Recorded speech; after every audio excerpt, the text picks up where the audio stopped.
Nós voltamos no terceiro bloco aqui com a Ação Nacional e o tema do nosso programa hoje é sobre dublagem. Estamos recebendo os dubladores, o Roberto Ciantelli e também a Gabriela Pellegrino. Bom, necessariamente, gente, o cara que dubla aí, ele também consegue ser um bom imitador? Vai, Roberto, vamos ver se... Olha, ser imitador não necessariamente ele é um bom dublador. Ah, é? É, porque o que acontece? Quando você vai fazer, por exemplo, um desenho animado, Sim. você tem que tentar chegar o mais próximo possível daquele desenho. Vou usar um exemplo. Homer Simpson, né, ou os Simpsons, ou Uma Família da Pesada, que são desenhos que se você assiste a Família da Pesada e você tem a tecla SAP e você troca, é assustador. Isso eu dou o braço a torcer para os dubladores assim muito bons da Família da Pesada, porque você acha que são os dubladores americanos falando em português, porque é absolutamente igual. Ou seja, além do cara ser um dublador muito bom, ele é um imitador muito bom. Então ele faz exatamente aquela voz. Aí você fala, mas por que tem que ser a voz igual da do desenho? Ninguém conhece o desenho aqui, posso fazer uma voz diferente? Sim. Bom, hoje em dia nós temos internet. Já sim. Começa por aí. Nós temos a tecla SAP. O público começa por aí. E tem uma outra coisa também, que eu costumo, inclusive, falar nos meus cursos, que as pessoas perguntam isso. Por que tem que ser igual? Se a pessoa está dublando e, de repente, ele entra cantando, e você altera muito essa voz, na hora que você usar o cantar original, a batida vai ser muito diferente. Então, esse também é um dos motivos. Mas o principal motivo é que a gente tem, hoje em dia, nós temos acesso a tudo, né? Internet, SAP, então quem não gosta, troca. Então, assim, o imitador, ele é... Se ele for um bom imitador e um bom dublador, nossa, ele tem trabalho para o resto da vida. Porque nem todo dublador é imitador. Então, a maioria não é, né? A maioria, na verdade, eu diria que não é imitador. Eu posso criar vozes, é diferente. Uma voz caricata. Eu olho, porque existe uma diferença entre você dublar um desenho e você fazer voz original. O que é voz original? O desenho não existe. Só tem um desenho. E ele está em movimento. Mas não existe boca ainda. Eu vou colocar a boca. Por exemplo, a primeira vez que se criou o Mickey e a Minnie. Sim. Né? Eles não existiam. Como é que vai ser essa voz deles?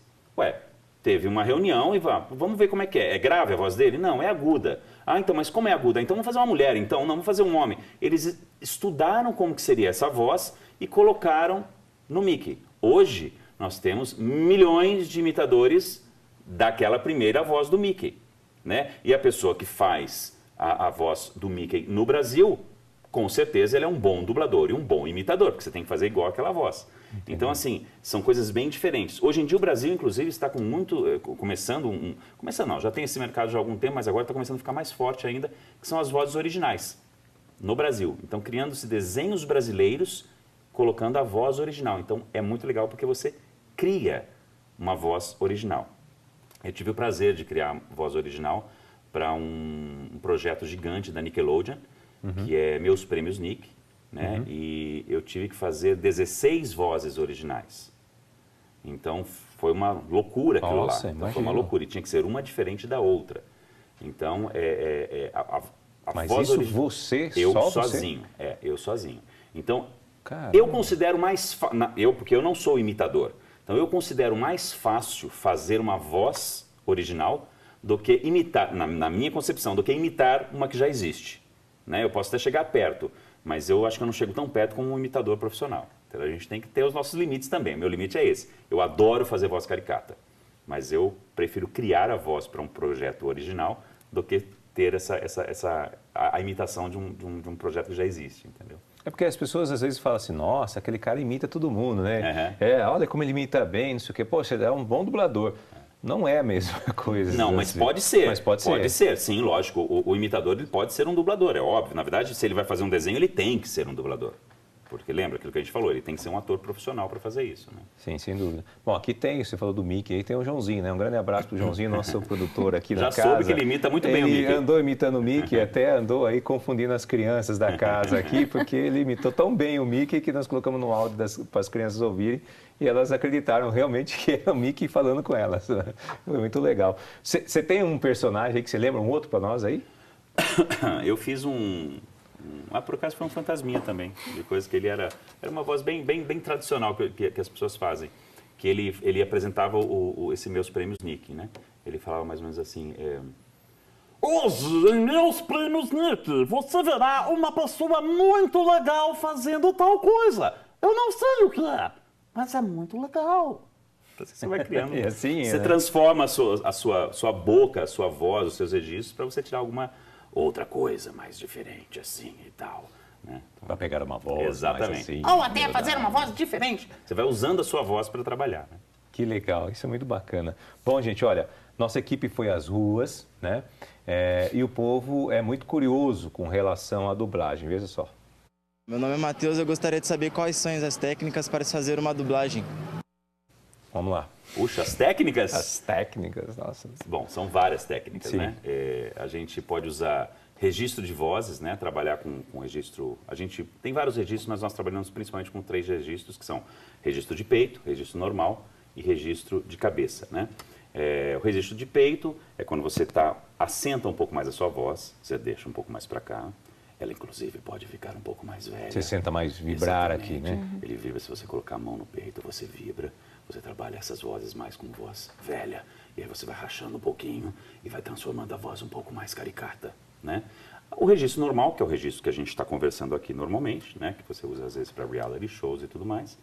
E o registro de cabeça, que nada mais é do que você projetar um pouquinho mais a sua voz e trabalhar ela mais em cima. Você começa a mudar a sua voz e ela começa a ficar mais fina. E ela começa a ficar um pouquinho mais jovem também. Então você pode, que é o trabalho do nosso amigo, como é que ele chama? Do Mickey? O Mickey, o João. O João, ele trabalha com a voz de registro de cabeça, que ele transforma a voz mais aguda, né, um pouco mais para cima. Isso é usado muito, inclusive, para palco, para você poder projetar mais a sua voz. Né, pro Que público. legal. O lip sync também, que é para Sim, encaixar. exatamente. Lip sync que a gente chama é o lip, né, de lábio, Ok. né, e sync de sincronismo. Então, você tem essa técnica que é fundamental para você trabalhar e colocar a sua voz, na boca da personagem, né? Que fique perfeita, que não aconteça. E você continua falando e de repente... E sobra, né? Ele sobra. A gente chama isso de bater boca, né? Bateu boca, né? Tá faltando alguma coisa aí, né? Difícil, Gabriel. É mais difícil isso aí? É o fundamental da dublagem, né? Mas é o que você mais presta atenção. E é por isso que eu falei de marcar as pausas, a respiração, para não sobrar e nem faltar. É porque, imagine, em inglês, lógico, né? Você fala, às vezes, 2 palavras, é uma frase em português. Exatamente. O inglês é isso aqui, o português é O isso. japonês é muito... Exato. Que é o que existe a adaptação. Aí é onde o diretor vai adaptar junto, às vezes, com o dublador, né? Ele vai adaptar para que aquilo fique menor e caiba melhor na boca Sem do comprometer o trabalho em si, né? Deixa eu perguntar aqui para a Gabi também um pouquinho. A questão da dublagem para as crianças, uma curiosidade, porque o desenho vira assim, uma fixação para as crianças, né? Os dubladores têm a ver com isso? Por exemplo, você imita vários personagens aí que você falou de crianças, né? Eu acho que sim. Pelo menos quando eu era criança, eu assistia muito desenho e gostava muito das vozes, principalmente Disney, né? Que eles cantam. Eu acho que sim. E ainda mais no Brasil, que o desenho ele é um dos melhores dublados, assim. Se você vê em outros países, a dublagem não é tão... Então nós estamos muito bem. A dublagem né? brasileira é uma das melhores, se não a melhor do mundo. É? É maravilhosa. A dublagem brasileira é incrível. Existem países que nem tem lip Não tem o lip sync, sync. né? Que que você ouve, mesmo num desenho, é como se fosse um documentário, que você ouve a voz original no fundo. Nossa, horrível. A gente chama de voice over. Continua o inglês ou outra língua embaixo e continua. E a pessoa fala, então não importa o lip sync. Mas atrapalha muito. Eu acho muito ruim. Porque você fica aqui e tem a outra voz que sobra no final e não casa, fica falando em cima, você às vezes não consegue nem compreender. Exato. E no caso de desenho, perde todo o encanto, né? Sem dúvida. A emoção, né? Você sabe que foi curioso um dia que a gente fez uma viagem internacional, né? A gente teve que ir para a Espanha fazer um trabalho, né? E aí a gente estava lá e chegamos lá e eu vi uma novela da Globo. É muito estranho de ver a interpretação, né? E realmente, como a gente está acostumado a assistir as novelas aqui, você vê o personagem lá, realmente me deixou muito a desejar. Porque eu achei que na voz da pessoa faltava a emoção que você via. Você já tinha assistido a novela aqui, imagine, você ia lá, você ia ver e falava, não é essa a interpretação que o ator fez, né? Mas isso é totalmente cultural, viu, Júnior? Porque, por exemplo, na Itália, não existe programa, cinema, filme de cinema, qualquer coisa que não existe que não seja dublado. Você não tem a opção no cinema de assistir algo legendado. Então, por exemplo, eu brinco, eu falo que os italianos não sabem como que é a voz do Bruce Willis, porque é sempre dublado. Eu não sei se é uma lei interna do país, mas é totalmente dublado. Então, é uma questão de costume. No Brasil, no começo, teve muita coisa legendada. Então, o brasileiro está acostumado à legenda também.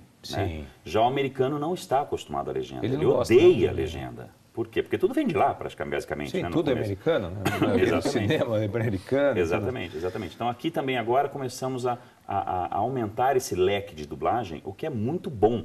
É muito bom, em vários sentidos. Pessoas que não conseguem ler tão rapidamente, né, a legenda, então ela pode estar prestando mais atenção na voz. Você pode estar fazendo outra coisa e está escutando, você não precisa estar o tempo todo... As pessoas mais idosas que têm dificuldade de fazer uma leitura, porque a vista já está mais cansada e tudo mais, né? Então a dublagem é importante nesse sentido também. Eu acho que a gente também consegue ajudar muita gente. Ela é mais inclusiva, Exatamente. Né? A ter até uma cultura a mais com uma ferramenta gigantesca que é a arte da dublagem. Mas existe uma certa cultura, até que eu vi várias vezes pessoas falar, eu prefiro assistir em inglês o filme, porque é original, eu vejo a interpretação do ator, eu vejo a sensibilidade dele, e a dublagem acaba estragando isso. É verdade ou não? Existe uma certa barreira ainda, mas as últimas pesquisas indicaram que mais de 60% da população brasileira quer o programa dublado. E eu acho que a tendência é aumentar. Eu acho que é aumentar. Espero, né? Mas a preferência pelo legendado é mais para filme mesmo, né? E filme com atores, não desenho, porque é muito difícil você ver alguém querendo assistir algum filme da Disney legendado. Exatamente, porque daí você acha que perde encanto, e querendo né? ou não, já é dublado, né? Porque o desenho não existe, então alguém dublou já, no original mesmo. Sim, já é uma voz fictícia, não é a pessoa mesmo interpretando. Então você não está vendo o rosto da pessoa, você não está vendo as ações da pessoa, você está vendo Mas é questão cultural, acho que é uma questão de costume. Eu hoje gosto demais, não porque tem uma casa de dublagem, não, mas eu gosto de assistir as coisas dubladas. Até para ver o trabalho de outras pessoas, né? Isso é super importante para a gente. Né? Tá, então vamos sair para um outro intervalo, agora eu quero inverter. Você faz uma voz mais agressiva, ele faz uma voz mais... um outro personagem, uma vozinha. Então vai, Gabi. Você vai fazer a terrível agora. Agora, vamos ao intervalo. Por que, Gabriela? Por que nós vamos pro intervalo agora? Você quer ir mesmo? Tem certeza? Agora! Desculpa, vamos então.